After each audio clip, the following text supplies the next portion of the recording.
And you can choose. And you can choose whether you want to be a brand manager for fish or a brand manager for pizza. So it was a bit scary, to be quite honest, to find that out. You look at your positioning. It's super fun to do, and I still use my marketing skills an enormous amount. Transforming an organization is complex, and I like that. My purpose has centered around sustainability for my entire life. The problem of being purpose-driven is that you then also sometimes need to make really tough choices. Welcome to a new episode of Love to Learn. Nanda Burke was our guest. She is head of global talent and leadership at Siemens, and the conversation was very interesting. It was very pleasant, and she is such an inspiring person, as all of our guests, but it was such an honor and pleasure to talk to her. And we talked about her various and different stations, and not only spoke about her previous experiences at Shell and Unilever, but also got to know Nanda herself much better. We chatted about her family and her Surinamese roots, what fascinates her about P&O, and why complexity appeals to her.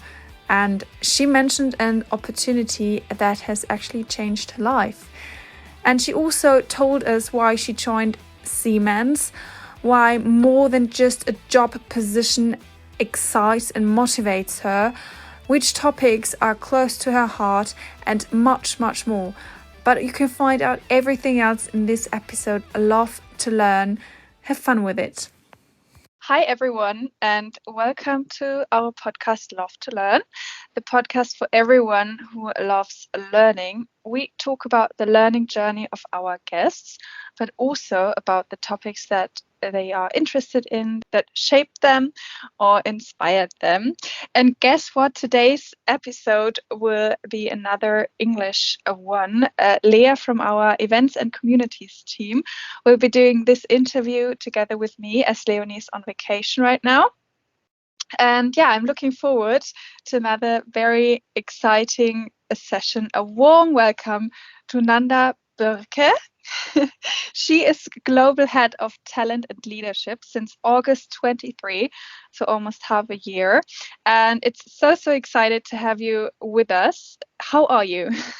I am great. And thank you for having me. I'm also really excited. It's not every day that you see a podcast that is right in the center of what you actually love. So I'm looking forward to our conversation. Yes. As I mentioned, we always start with a question.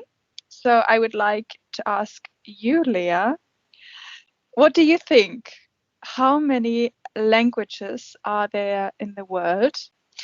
And what do you think is the most difficult language, like in general, or what is considered as one of the most difficult languages there? That is the meanest question for a first episode on a podcast ever. So hi everybody, just quickly, I'm Lea and I'm jumping in for Leonie. She's on vacation, very rude of her. And so let me think about that a little. Obviously, I don't even know how many countries there are. Okay, I told you yesterday that I will tell you how many countries we have, and then maybe you do have a hint, but you have to guess, obviously. Maybe okay. Nanda, you also have to guess. I'm already thinking. I'm happy that you asked Lea first, because that gives me some time to process. Should probably know already. Oh. I think. No, I honestly, I have no idea. Okay. We do have around 195 countries. 95 countries, so I'd say I'd actually double that, like 195. Then I'll say 350 languages. And I would say that Gaelic, Irish Gaelic, because I've heard people speaking it and it's crazy difficult. It has crazy difficult grammar. So 350 languages, and Gaelic, Irish Gaelic is the most complicated one. Gaelic. Okay. What do you think? Okay. So I think there are way more languages. So I'm more in the direction of 800 or maybe even 1,000. because of all the dialects and all the different. So if they qualify as languages, I think that's the question. And I was in Namibia on holiday, and you have the Click language. I don't know how that is. What the official name for it is. I have known, but I forgot. Okay. But that language, that Click language, I don't think I would ever be able to learn that. So it's very Yeah, I heard language, of that. and it is really, if you see people speak it, it's beautiful. Mm-hmm. But that I think is beyond my capacity forever. And it's called Click language, really? Or No, it's not called that. But I forgot. No, it's not called that. And this is also not very. I should know, but I really forgot. But it's if you hear it being spoken, then it's a combination of very guttural and I can send you a clip of it. It's a beautiful. I googled it and I can spoil it because I remembered it again. It's Xhosa. Yeah, exactly. Xhosa? Yes, but they even pronounce that word in a way. Exactly. You even have to click while saying the word, and I can't do that. I can't do it. Yeah. Yeah. Exactly. Crazy. It's so unique. Crazy. Yes. I'm going to tell you how many languages we have. According to the Max Planck Institute in Leipzig, there are between 6,500 and 7,000 different languages worldwide. It's absolutely crazy. Does that include dialects, or how does that work? So, for example, for German, would it count all of the German dialects or just German? I think dialects doesn't count. And that's crazy. I will Google it, but I think there are so many countries where people speak 5, 6, 7 different languages. Exactly, also true. Like in Asia. Okay, but what do you think is considered as one of the most difficult languages out there? Or what do you think is the most difficult one? I basically, said that, right? So Nanda, you say Xhosa. And I mean, to be fair, I would also go with you now because I totally forgot about that language. But just to stick with my answer, I'm going to go with Gaelic, and I'm going to go down with waving flags.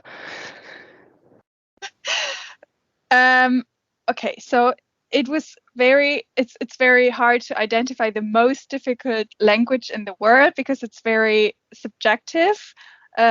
I guess for us it's very hard to learn Russian, but for some it isn't. But the languages that are perceived as particularly complicated are Chinese, Arabic, Ta, which is an African language, Japanese, and Russian. Russian was also up there for me, but I thought, for example, Mandarin is interesting because grammatically, I studied it in school a little, and it's not grammatically, it's not that complicated. It's mostly the signs that are so hard to learn. They do a lot with context, so a very context-based language. That's very interesting. I speak none of the most difficult languages. I can only say a very badly pronounced "I love you" in Russian, and other than that, none of those languages I know. So I can only say hello, so you're even better than me. I can't say anything. You are better than me. Привет. All right. That's it. Congratulations. We failed miserably. Failing. Yes. So, Lea, you can continue. Exactly. Maybe let's jump into the next section of the podcast, which is typically we'll be introducing you on your behalf. You listen to it very attentively, and then afterwards you tell us how good of a job we did. Like, did we miss anything major? Did we mess up any parts? So here's my little paragraph about you. Okay, I'm curious. So, Nanda, we found out you studied business economics at the University of Groningen, where you also were chairwoman of the Marketing Association. Fittingly, your first job started in a marketing department of Unilever in 1997. You stayed with Unilever for around 9 years before then moving on to Shell, where you also held various positions in the Netherlands for over 16 years, almost 17. And during those, you gained more and more responsibilities. However, you didn't really just stay in the realm of marketing, and you often describe your career path as somewhat weird, as you've jumped between a lot of, or just various different business fields quite a bit before you then came to stuck with HR or people in organization in 2011, and also had various leading positions in the field then at Shell. And this brings us to today. Last year, you left Shell, and we are very fortunate to say that since August last year, you joined us at Siemens in the role of Global Head of Talent and Leadership. The things that you are passionate about in your work environment are interacting with people generally, but also something you mention a lot is finding simplicity in complexity, as well as empowering others to achieve the seemingly impossible. You cherish time with your very supportive family back in the Netherlands. You have a husband, 2 children, and many pets, as we've learned. And you commute in between there and Munich quite a bit. And in your spare time, you enjoy cooking, gardening, reading, meditating, hiking, and the list could probably go on. You seem to keep very busy. And yes, this is our little paragraph about you. So maybe tell us a little bit, like, how did we do? Did we miss any major milestones? Anything that is important to you? That is super impressive and slightly scary that you know so much when we've never met before. So no, I don't think you've missed anything. I think that's super well done. The internet that is a doesn't forget. very comprehensive introduction. Thank you for that. So there is nothing to add. Everything's like perfectly right. I think it's perfectly right, except for the piece around always being super busy. I don't feel that I'm always super busy. I feel that I have a very enjoyable life, and also with moments of grabbing one of my children, or if they really refuse, my pet, and just sit on the couch and and watch a stupid show or something like that. So it's not like I'm one of those. Sometimes you hear those stories of people that are like superheroes that are, from 5 a.m. I do this and then I do that, and I have a fully planned life. My life is a bit less planned and a bit more chaotic than that. But that sounds more enjoyable to me, at least. Yes. For me it is. Exactly. Yeah. And that's the most important thing. Nanda, you started your position in August 23. Yeah. And you did a video. It was called 37 questions with Nanda. Yeah. And so everyone could get to know you, and you answered 37 questions. It was very funny. And you mentioned that you do have Surinamese roots. Yeah, that's right. Correct. Yeah, so that's correct. Lea and me, we didn't know that country at all. So we had to Google it, obviously, and we found it on Google Maps. It's in South America. Yeah. In the northeast of South America. So did you grow up there? No, I didn't. So my father was born in Suriname. And he came to the Netherlands when he was 5 years old with his parents and his entire family. So this was in 1952. And it was Suriname, what used to be a colony of the Netherlands. So there was a big connect between Suriname and the Netherlands. But my father and his family came to the Netherlands way before many more people from Suriname came to the Netherlands. And for me, it's been a big part of my upbringing nonetheless, even if I didn't grow up there, because Surinamese families are really, really close. My grandparents had 10 children in total, and they all had children. So I have a huge family, and we would go to my grandparents a lot. And the Surinamese culture and the Dutch culture are very different. So I really feel like I'm a bit of a mix of that Surinamese background and my mom's background. My mom is Dutch and grew up in the Netherlands and met my dad when she was 14 and he was 16, and the rest is history. So, yeah. Yeah, so it's a tiny, tiny country. Yeah, that's very, very interesting. How does that still like influence your life today? Because you said there are also big differences. Maybe you can tell us a bit more about the cultural differences. Even you speak Dutch at the country.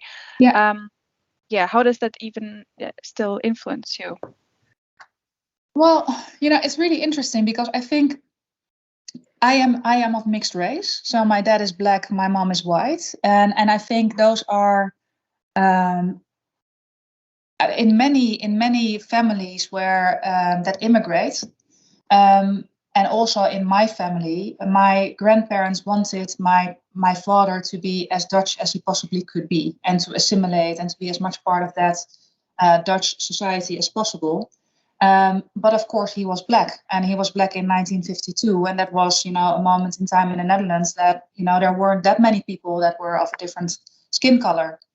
And he was fortunate enough to be there with 9 siblings, so of course they had some power in numbers, but still.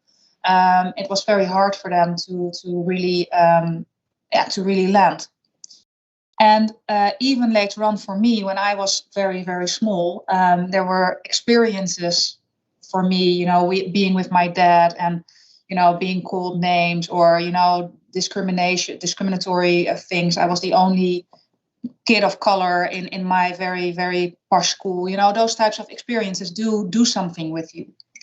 And I think, interestingly enough, for me, I only really started acknowledging that and realizing that much later in life. Because I was taught, because that's what you get taught, at least in my family, that if people discriminate you or things are unfair, that you basically, put your chin up and be the better person and just work harder than everyone else so that, you're kind of untouchable, right? So you don't want to acknowledge the fact that it actually impacts you. But it has impacted me. And I think for me, realizing that, but also really reintegrating that Surinamese part of me and celebrating that Surinamese part of me and not having to hide that is something that is really important. And also career-wise, this is a podcast, so people can't see me.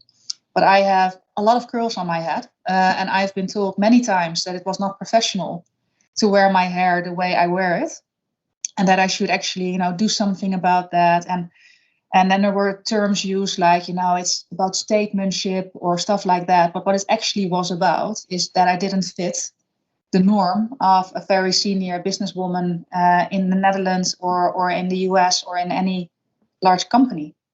And for me, it's important to change that mold. I mean, I can imagine that also must have built a lot of resilience for your career path to come, that we also want to talk about a little bit more to you about now. But in general, I think, life hands you like lemons, you make lemonade out of it. And like Totally. So that would bring us to our next question block, where we looked a little bit into your past, as we demonstrated in our introduction. And one thing that really struck out to us was that you had so many different roles and positions within your career. And we wondered how that came to be that you were active in so many different fields, so that you went from marketing to P&O, and then you touched upon some strategic topics like with the organizational effectiveness positions, and then you came back to P&O. So how did that come to be? So for me, it's a bit of a long story, but let me just really explain how that came to be. So I studied marketing, like I said, right, and studied business economics, marketing, and I won a competition towards the end of my studies, which was great because I could basically go wherever I wanted to go after that, which was really, really awesome, right? So I started my career out as a marketeer in Unilever, and Unilever in the Netherlands is what Siemens is in Germany. So it was like the dream job, right? You're in Unilever and you do a marketing job. And especially because I studied marketing, it kind of completely fits, my picture of the ideal success story. And I loved it. I really loved it. I did all kinds of different roles, really enjoyed those roles, felt like a fish in the water. And then after, I think it was about, I don't really know, but a number of years into my career, 5-6 years or something like that, I was sat down and asked, really, it was really one of those celebratory moments. You're doing super well and we're going to offer you a promotion. And you can choose. And you can choose whether you want to be a brand manager for fish or a brand manager for pizza. Right? And I sat there, and it's a super normal question in the context of Unilever to ask. But I sat there, and all my head was saying this is the craziest question ever to answer. Brand manager fish or brand manager pizza? And I kind of had this huge disconnect in my head. And it was the first time that I actually thought, I have no idea whether I want to be a brand manager for fish or a brand manager of pizza. I actually don't quite know how I got here, and I enjoy that I'm here. But it sounds like it was like a funny moment, but it was actually quite a confronting moment because I really didn't know how to answer the question. So what I did at that moment in time is I started really thinking, and this took me quite a number of months, what makes me tick? Right? How do I know whether I need to go left or right? How do I don't let life happen to me, but really think about what makes me tick? And I did all kinds of stuff. I asked people, I started logging which meetings give me energies, which don't, all kinds of tricks and things. And I kind of, at the end of a number of months, made a list of things that really are important for me in a job. And for me, the things that are important for me in a job have nothing to do with the functional area that I'm in. So I can be super happy in a general manager job or in an organizational development job or in a P&O job or in a marketing job or in a sales job, because the things that make me tick are not functional. And when I found that out, it was a bit of a shock because every talent management process is functional, right? It's always like you are within a certain discipline or a certain silo. So it was a bit scary, to be quite honest, to find that out. But I did feel so strongly that I needed to hang on to the list. So I started just basically picking my jobs on the basis of that list. These elements need to be in a job. And if they're there, I honestly don't care what the job title is. I'm going to be happy in that role. And that's why I have such a messy career. So it looks very messy from the CV perspective. But for me, it's a very consistent list of roles because they all really have the same elements in them. I just wanted to jump in because it doesn't look messy at all. It just makes clear that you are super brave and very clever, actually, I think. And I think you're very talented because you tried out everything and you know who you are and what to do best. And I think that is absolutely not messy. Well, I think it's also quite encouraging and inspiring, maybe, because I think a lot of people are stuck in a job that they do because that's what they learned on paper. Yeah. But so like this is your reminder. You can break out if you're not happy, and you can try something new. And nevertheless, I mean, we've also seen that you kind of stuck with HR since 2011. So is there something that particularly interests you about the field so that you kind of still stayed in that realm? Yeah, so I think so. So basically what happened is I was with Shell for Unilever, for 9.5 years. Loved Unilever, amazing company, still love that place. And when I entered Unilever, I saw people that were there for 15 years, which at that moment in time seemed like an eternity to me. And I always said, I'm not going to work for the same company for the rest of my life, because if I do that, then I'm never going to be able to understand the difference between truth in that company and truth. So, especially because it's a company with a very strong culture.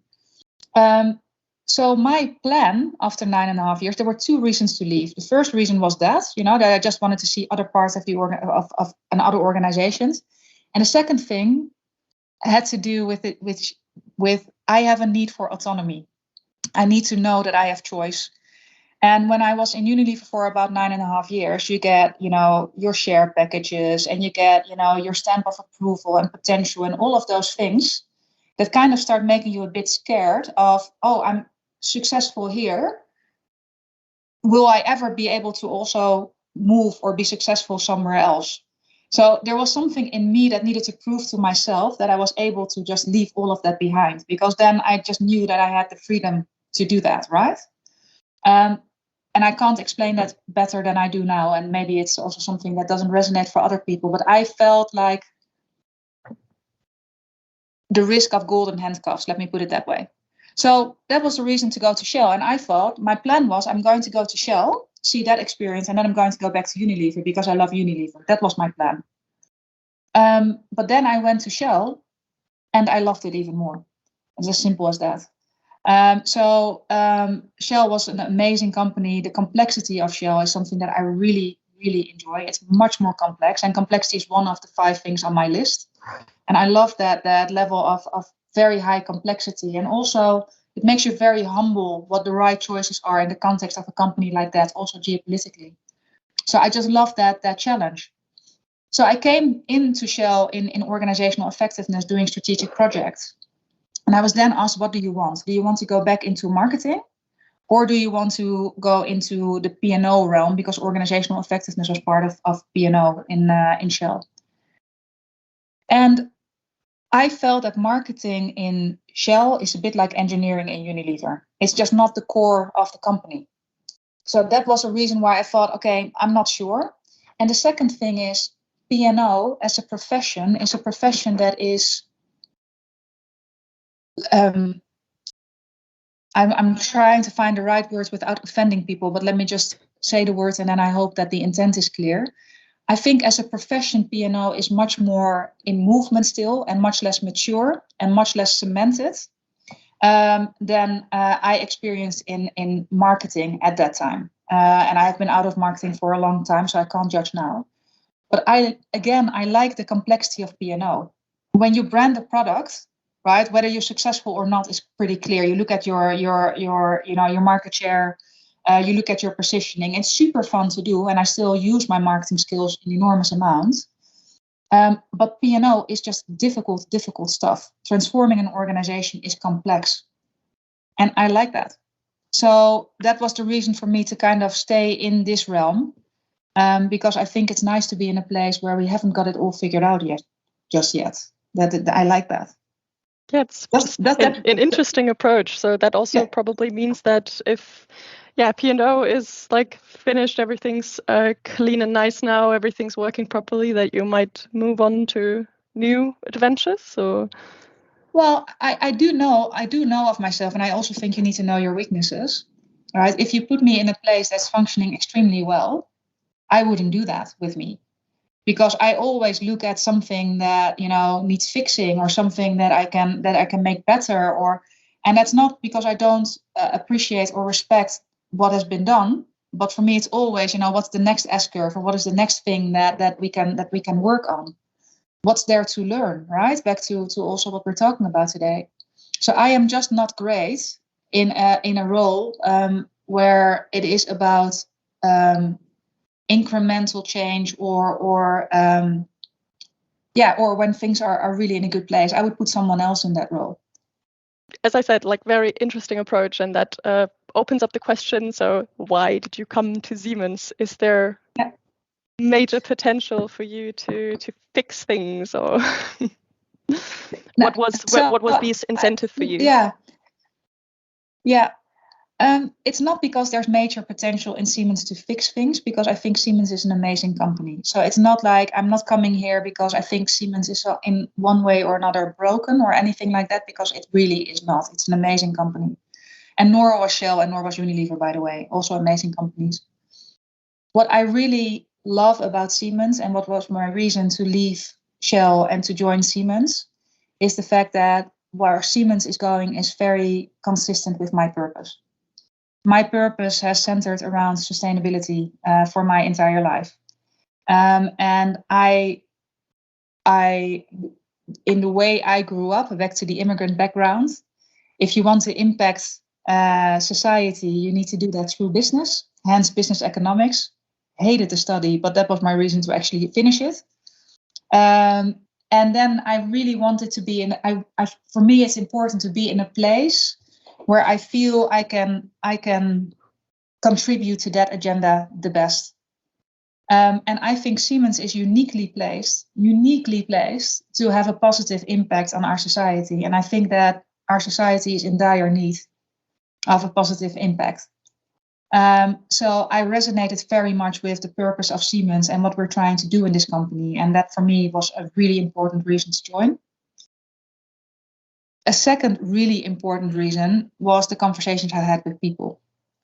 Right? At first, I really did think, and sometimes I can still think, that it's very odd to get a Dutch person to do a role like this in Siemens at this level with a non-German background. How can I ever be successful in this company, right?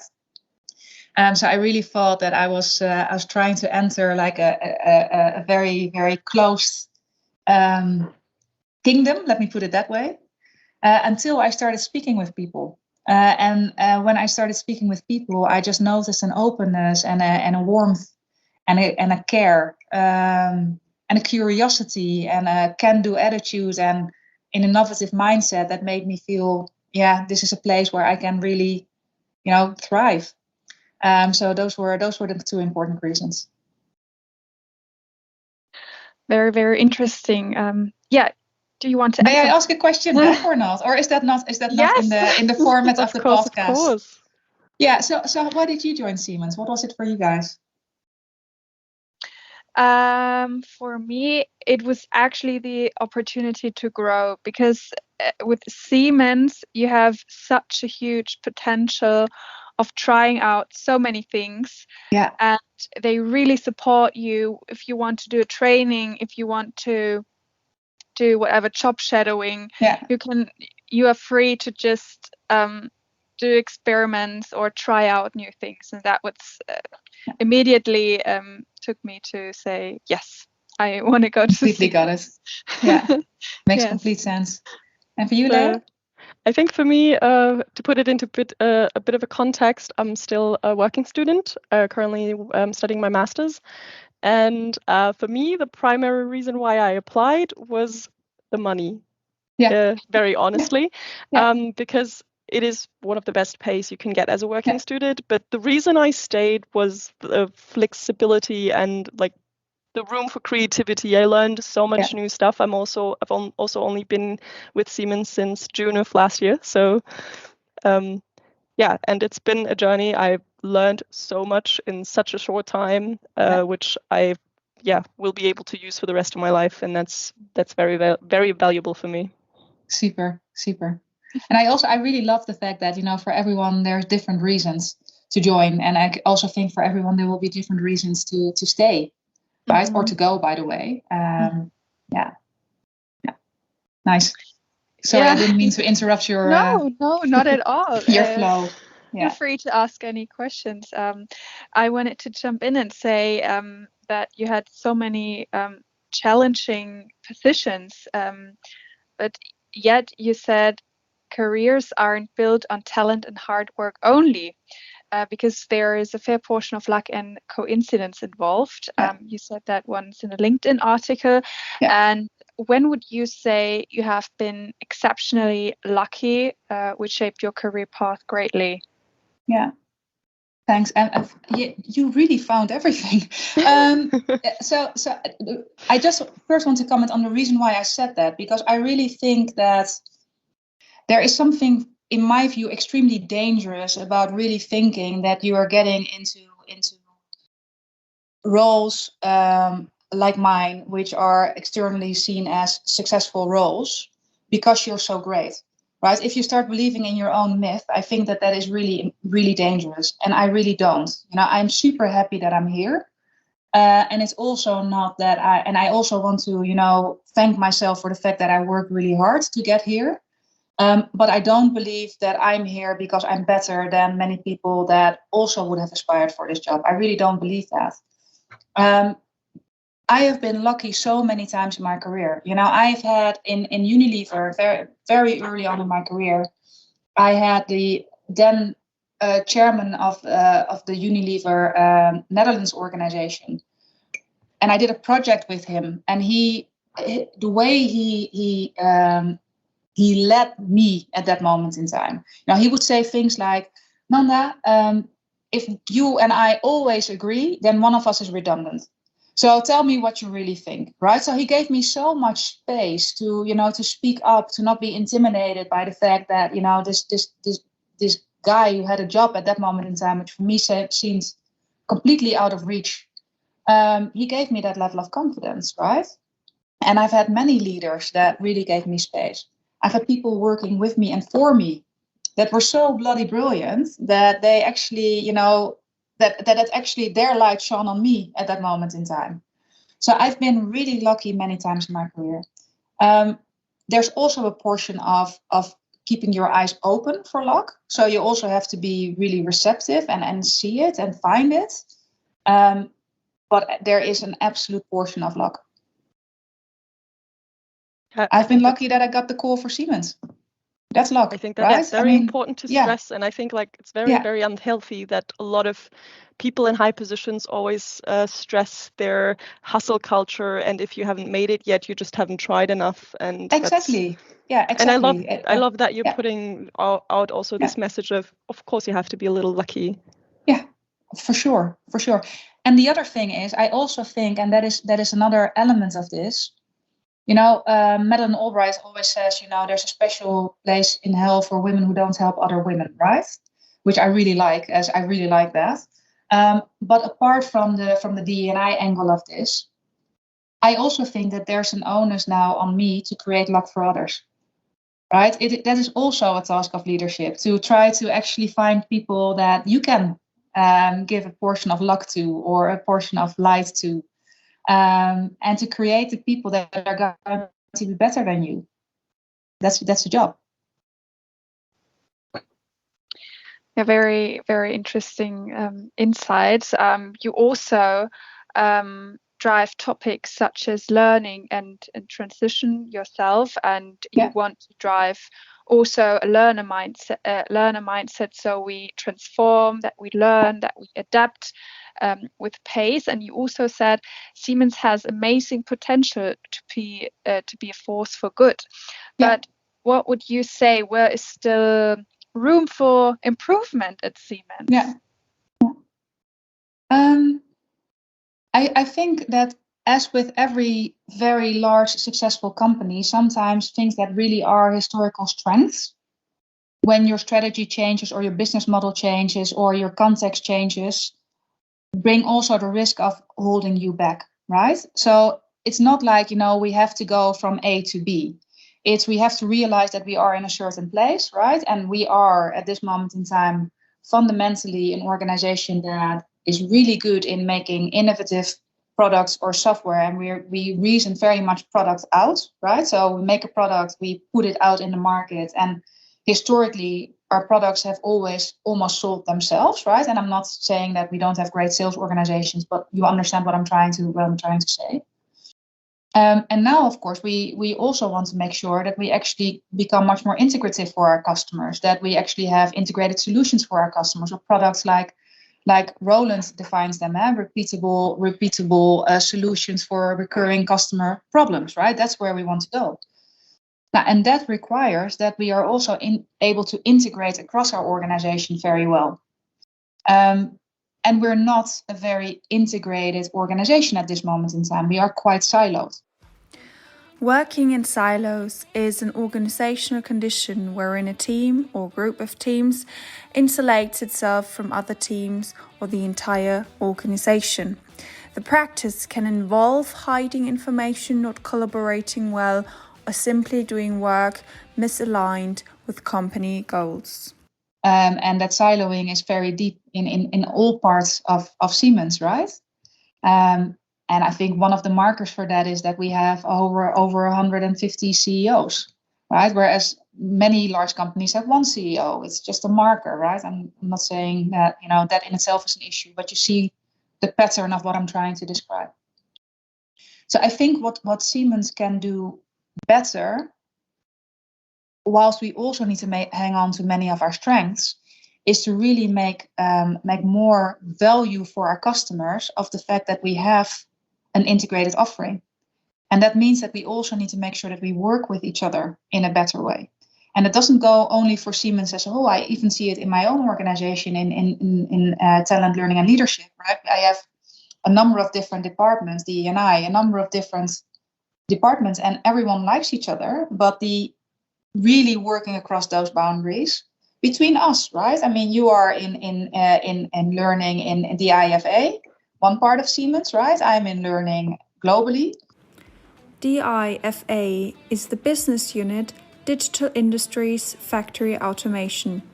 Factory automation is the implementation of technology and systems to automate a manufacturing process with the ultimate goal of increasing productivity and reducing costs. How often do we actually talk to each other about, what we can scale, what we can learn from each other? So I think we have massive upside in terms of really harnessing the value of the fact that we are one technology company. Does that resonate with you guys? Does that make sense? Absolutely. I mean, I think we have already, we also examine this on a very low scale when we talk about teams that sit in two offices next to each other. I think, we need more of that cross collaboration for sure, and make it it ingrained in our culture. Yes. Yeah. No, I would agree. And there's also an enormous amount, again, to hang on to, right? I mean, the Werner von Siemens history of this company, right? The innovation, the can do, the making markets. Siemens has transformed itself time and time again. So there's an enormous amount to actually build on. And I am also, out of philosophy, I think if you want to transform a company, it always goes better if you actually look at what is the muscle that we're great at and how can that help us transform us, than to look at what is the gap or what is the problem, right? Because where you focus on kind of growth as well. So we need to try to find the balance between, what are we great at? How can we use that even better? And where do we really have, some issues? And this is, it's not in my job title, but this is yet maybe, but this is also where the organization development and org transformation piece comes in, which I think is a muscle that we need to really become even better at Siemens. It's not like we don't have it, but we can become even more agile as an organization. Yeah, very, very interesting stance. And I'm going to be very keen to see where that leads us with you in the future. Super. Now we join, please. Join, please, because this is such a huge company that it will take an army. Absolutely. Yeah. But now going on to a little bit of an elephant in the room, if you might say. It's probably not the first time that you have gotten asked this question. You already stressed sustainability in this call several times, and we were just wondering, because you have been working for, or you worked for Shell for 17 years. So how could you align your values with working in a company that to the outside might not always look like a sustainable company? And also, have you seen a transition within the company while you were there? I am very happy that we're getting to elephants in the room, because now it gets interesting. I joined Shell because of sustainability. Let me just start there, right? So I was working for Unilever at the time. I felt that the impact that Unilever could make on sustainability was there. So I don't mean to underplay it, but my reasoning was very, very simple. If you look at the impact of the oil and gas industry on sustainability, it is the absolute biggest thing to go after. That was the one thing. The other thing is, I believed at that moment in time, and I'll come back to that, very much that Shell was, and I still believe it is, by the way, in the oil and gas industry, the company that was the most going after a sustainability agenda. And then you also have to understand how the oil and gas market operates, right? And don't catch me on percentages, because these are a bit old, but it's not that far off. If you take all the oil majors, so Shell, Exxon, BP, together, Chevron, together, they make up about 15 to 20% of the oil and gas industry. The other 80% are the Chinese, Brazilian, Malaysian oil companies, right? Trust me that the sustainability agenda of Shell was far, far ahead of those of many of the other players in the oil and gas market. So that was the reason for me to join. I thought I need to go where the biggest lever is. And that was, in my view, Shell. The second thing is, I don't think that there are many industries that are going to have the funds and the capex to really invest in the breakthrough markets for sustainability. And then I'm thinking about blue hydrogen, green hydrogen. Who else is going to actually build that, right? Blue hydrogen is hydrogen produced from natural gas with the process of steam methane reforming, where natural gas is mixed with very hot steam and a catalyst. A chemical reaction occurs, creating hydrogen and carbon monoxide. Water is added to that mixture, turning the carbon monoxide into carbon dioxide and more hydrogen. If the carbon dioxide emissions are then captured and stored underground, the process is considered carbon neutral, and the resulting hydrogen is called blue hydrogen. Green hydrogen is when the energy used to power electrolysis comes from renewable sources like wind, water, or solar. And a move from oil to gas has a massive impact. A move from gas to hydrogen has a massive impact. The funding behind biofuels, the ability to actually help countries like Oman, Brunei, other countries who are geopolitically fully dependent on oil and gas, how are they going to transition? It's companies like Shell that actually play in that. So I have felt for a very long period of time that I was in a place where I could actually maximize my impact on this agenda. I understand the criticism on Shell, I really do. And I think what hurts me and what has always hurt me, I come from a tree hugger, leftist, all my friends are, Extinction Rebellion people, right? That's my posse, right? And the fact that we are unable, and for me that's a societal problem, to understand that we're trying to do the same thing and unable to actually talk with each other about that I think is super painful. And Shell is now being ostracized as almost a beacon of evil.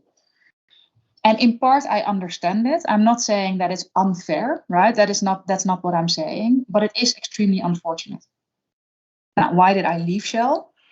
I left Shell because I felt that with the Ukraine crisis and everything that happened around that we had a real good opportunity to even put the pedal to the metal on the sustainable agenda harder.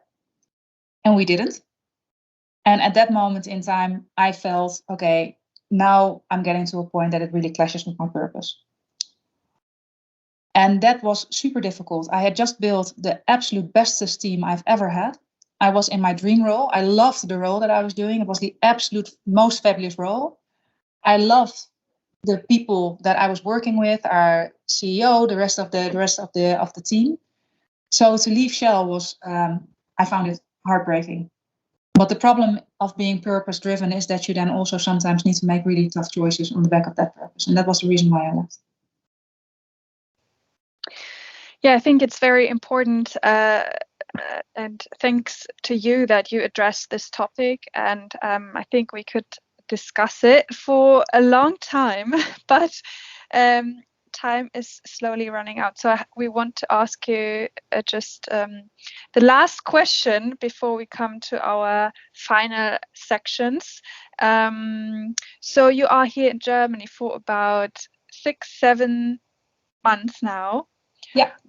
What was the best thing that happened to you here in Munich so far? Oh, that's such an unfair question. I thought that the Shell question was a difficult one to answer in such a short time. And I actually would love to have more conversations about that topic. I really would, because I think societally, we need to stop pointing fingers at each other for this problem. We really need to do it together. So I would love to have any conversation and everyone can tell me what they think about that. I would love that. But okay, let's move on from my favorite topic to what is the best thing in Munich. Okay, so I'm going to say, I'm trying to find an answer that is not blah. Because of course it's about the people that I've met and all that, but that is gone. what I really love, there's so much to love about Munich. I have an amazing apartment, which is walking distance from the office. It's on the Nymphenburgerstraße, right? And every day that I walk through the office, I go, oh, nice. I loved the late summer. I'm very much looking forward to the spring. I was a bit less fan of the rain, but I love the snow. I really like, which is really odd, and I know, but I really loved not the Oktoberfest in itself, because I didn't go. I have never been, still need to go, but the clothing of the Oktoberfesten. I mean, I was looking around me and I was looking at all the guys and the ladies, and I was going, this looks really good. And it's really strange, because when I was living in the Netherlands, I just didn't appreciate the beauty of what people wear. So I thought that was great. There's just so much. It's just an amazing city, and it's. I think it's the nice thing about Munich is that you can kind of put your arms around it. It's not overwhelming. It's not like New York, right? It's small enough to actually know your way around, and it's big enough to not feel that you're stuck somewhere. So I think there's a lot to love in Germany. I'm trying to learn the language. I find that harder than I would have hoped, but I'm getting there. You still got time. You just have to have patience. Yeah. But you're lucky. Dutch and German are quite similar, so that's true. They are. You might have come from a completely different background, then it would be even harder. Yeah, very true. That's very true. So finally, we have 2 more sections we want to go through. The one is that we present, or everyone presents a tip, for example, documentary, app, book, something that has inspired you, something that you felt was quite good to read or good to listen to, podcast, whatever comes to your mind. Any support in any learning journey, really, right?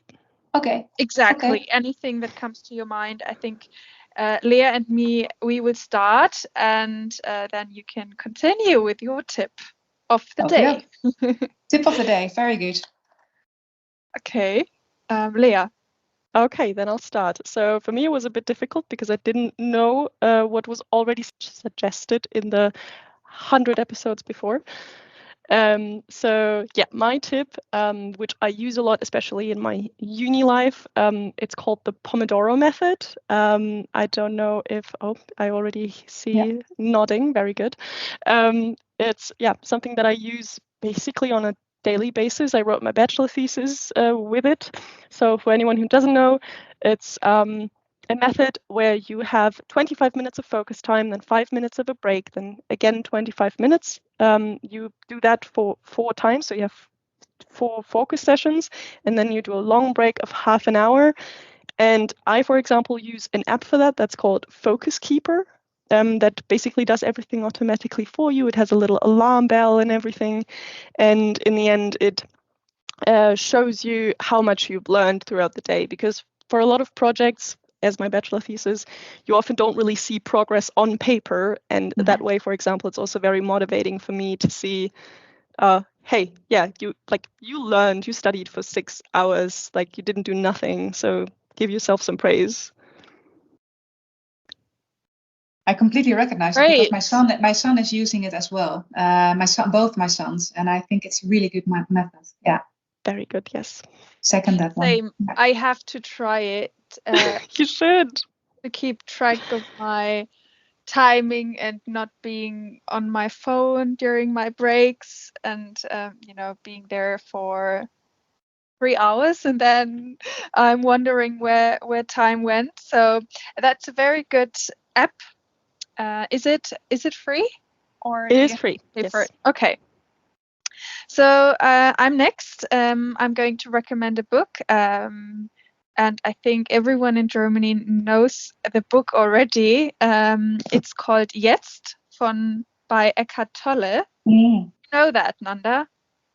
Yeah, I also know that one. Okay, so everyone knows it. It's about living in the present, and it has some exercises, and it's a workbook, so you can't just read it straight through. You really have to work through, and I can really recommend this book to anyone if you want to find, I don't know, a bit more inner peace. I'm still going through this book, and I think it's quite good. I haven't heard of Amazing. it yet, so I will look Really? into it. You No, I haven't? haven't. No. Oh, okay. The only person in Germany that doesn't know that. Probably. Really good. Okay, so my turn. So I am going to show how old I am, and I'm going to share a really old HBR article that is called The Corporate Athlete. Because we talked about, we mentioned resilience, but we didn't really talk about it. And I think for me, it's one of the best articles when it comes to resilience. There's a sentence in that article that for me was life-changing a very long time ago. And the sentence is, I can't quote it exactly, but it says something along the lines of, the issue is not stress, it's the absence of disciplined intermittent recovery. Disciplined intermittent recovery. And why it was so life-changing for me was that I've always had a discipline muscle around working hard, but I never had a discipline muscle around recovery. Those two words were not in the same realm for me. And when I did start to get disciplined about my recovery, it really changed for me, my life basically. So it's a lovely article. I can talk about it longer, but that's the one that I would recommend. And it's an easy read as well. Sounds amazing. Thank you. We'll look into it. Mm-hmm. Because I'm also very bad at that. Yeah, and it requires exactly the same muscle. You need to just, put it in your agenda, have discipline. Yeah, so it's nice. That recommendation. Last but not least, we come to our speed questions. So we've got 3 speed questions for you, Nanda. As the name indicates, answer as quick and short as and possible. as long as possible. No? Okay. As long as possible, exactly. Yeah. And I would say let's start. What other attributes would you wish for yourself? Or characteristics? I would like to have a bit more length. You mean physical attributes? Physical length? Whatever. Whatever comes to your mind. Maybe also characteristics like patience or that. I mean, if you want to be tall, I will take that. But yeah, we take tall. Yeah, so it's really interesting. It's not like, so I'm sorry to do a long answer. It's not like I have 1,500 things that I would like to see different about myself, right? I can mention so many things, the really? shape of my legs, my patience, the fact that, sometimes when I want to be, I would really like to be that person that's always nice and that makes everyone feel nice and that, there's. But I think for me, I'm kind of trying to be in that place where I also try to accept myself a bit, where I just try to, be a bit better every day, and less instead of saying, everything needs to be perfect, because it's just so hard. You make life so hard on yourself. So I'm trying to be a bit nicer for myself. So there's a lot that I would like to change, but I'm trying to just leave it. If that makes sense. Sorry for the podcast. I slapped my own hands. Leave it. Just don't touch it. Yeah. 1% every day. Let's try that. I'm new to this. Sorry. Yeah, so, second question. Is there an unfulfilled dream in your life? I would like to see a whale shark. I would really like to see a whale shark. Yeah. We're divers with my family, and the 4 of us went diving in Bali. It was amazing. There's no whale sharks there. We knew that, but we would like to see a whale shark. Then I wish you good luck with that. Do you dive? Sorry? Yeah. Ah, okay. Yeah. Wonderful. Yeah. And Northern Lights. I would also like to see Northern Lights. We went to Lapland 4 times to see Northern Lights. We failed 4 times, so I think that's going to be a saga. But, yeah. My roommate went once and he saw them, so very, very now mad you're rubbing at him. it in, you know that, right? Now I'm mad at him as well, so. On my bucket list. Okay, and last question. I hope I'm pronouncing it right. Stroopwafel or Poffertjes? Poffertjes. Poffertjes. Very good. Poffertjes, yes. It's both really good. It's both really good. And since I don't eat gluten, I can't eat either of them anymore. But poffertjes are really good. Do you know what they are? Yes. Yes. Okay, good. Yeah. Delicious And pancake for you, cereal. stroopwafel or It's the best poffertjes? thing. Yeah. Stroopwafels are also good though. They are, but I would also say they're not that special in Germany. Yeah. So like poffertjes is like something really, really Dutch to me. Yeah, it is. It is. But we have that also in Germany on Christmas markets. Thank you very much for listening. As you can see and as you heard, there's still a lot to talk about that we couldn't fully cover in this podcast. Maybe we'll invite Nanda again in a different context. It was an absolute honor and a great pleasure to have this conversation with Nanda, and we wish her all the best and much success on her new path at Siemens. And yeah, we look forward to your feedback, and you can already look forward to another episode of Love to Learn. See you. Bye bye.